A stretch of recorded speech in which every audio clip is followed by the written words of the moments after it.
Okay,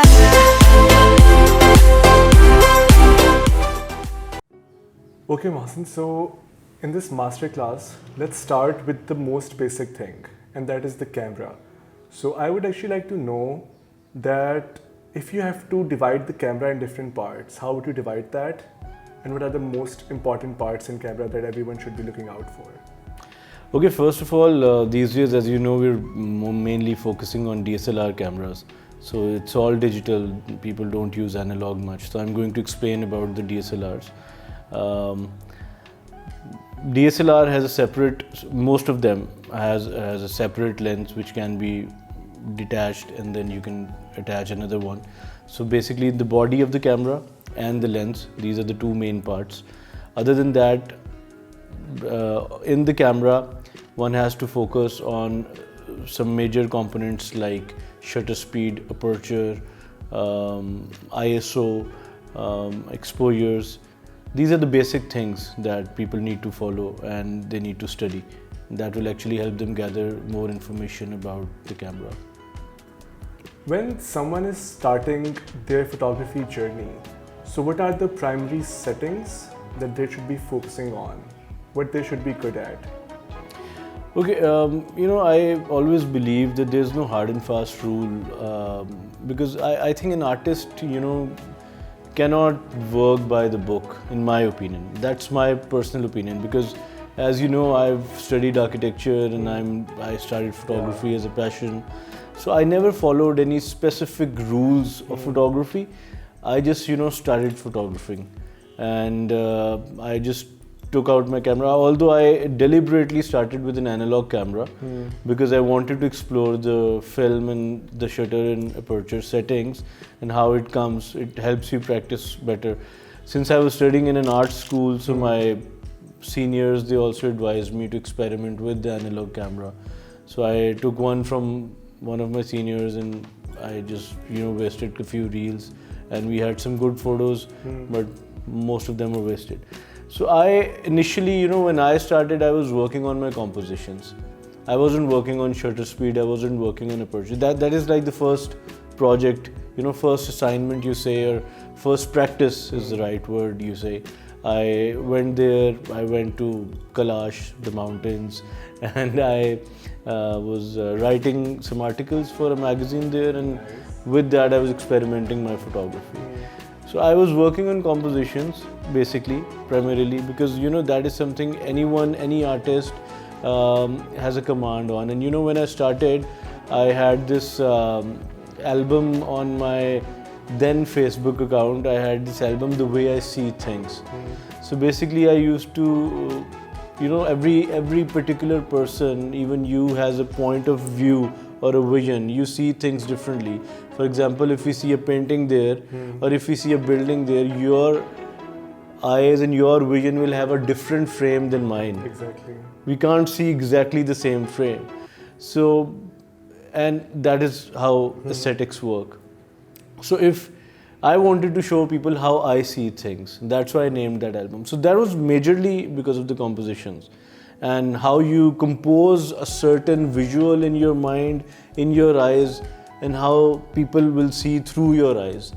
So that whenever I teach someone or in my training sessions or in my classes, I always tell people that you have to focus on the composition first and then get into the technicalities.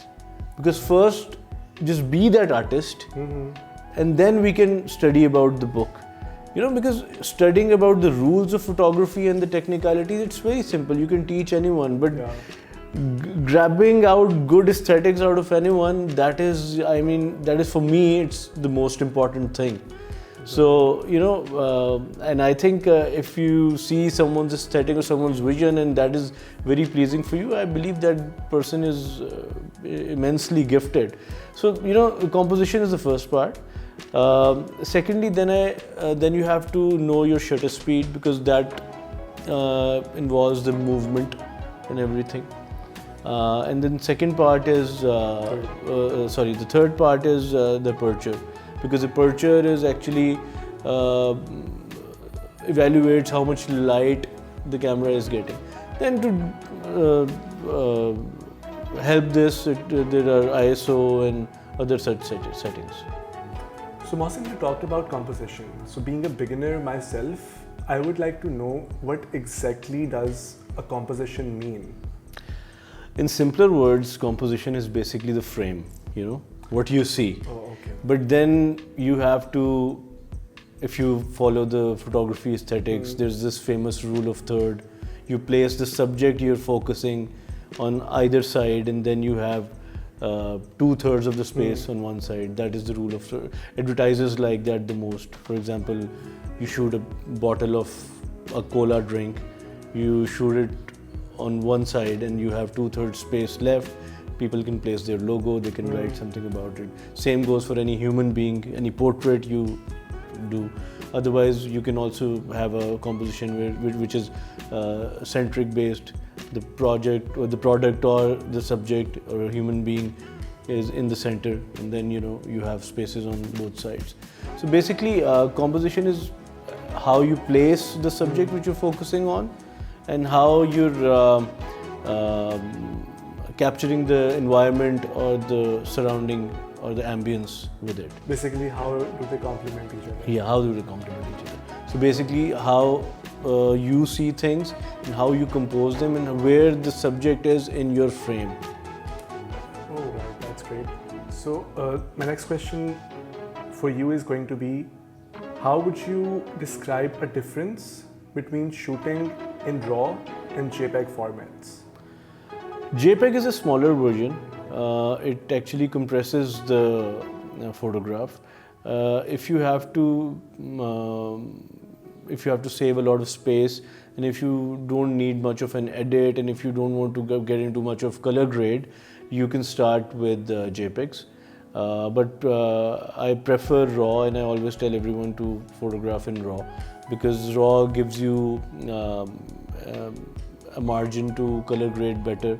You can work on the details, work on the colors, work on hue, saturation, exposure, and all the components you can use in Adobe Lightroom, or you can use a plugin in Photoshop, which will get on later with the editing advices.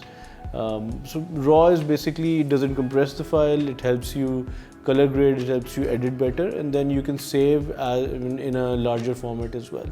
So RAW is always better, but JPEG is like quick. How does photo resolution affect the quality of the picture captured? Look, if we talk about the digital media and the social media, it doesn't much now. In these times, because everything is digital, people normally photograph and they want it to be on social media or the website or Instagram or Facebook.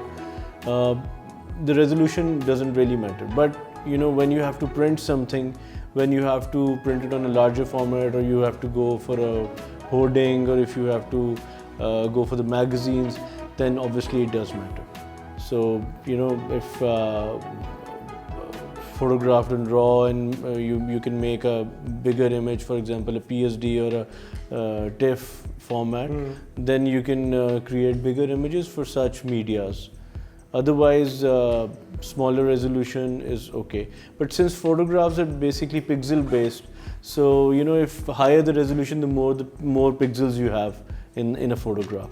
So that will actually help you zoom in and without the image being losing its detail. Yeah, pixelation जिसे कहते हैं, तो वो नहीं होगा. Picture resolution obviously अच्छी हो, and I think जो अब जिस तरह के नए cameras आ रहे हैं, जो की नई technology है, अब तो ये issues ही नहीं रहे, because they're like इतने अच्छी resolution है, they're so good that these issues they don't exist anymore. Well, that's great.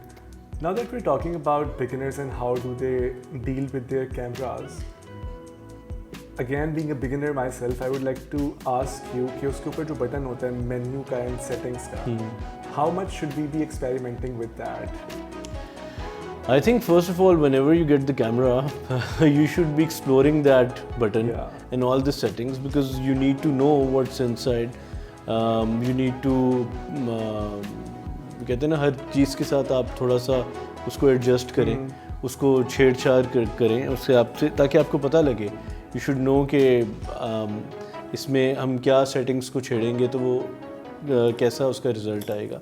तो वो आपको गो थ्रू करना चाहिए हमेशा से, चाहे आप whether you using a gadget और you using a software, that will actually help you understand that particular gadget better, and whenever in need you can use those settings as per your requirement. So it's very important.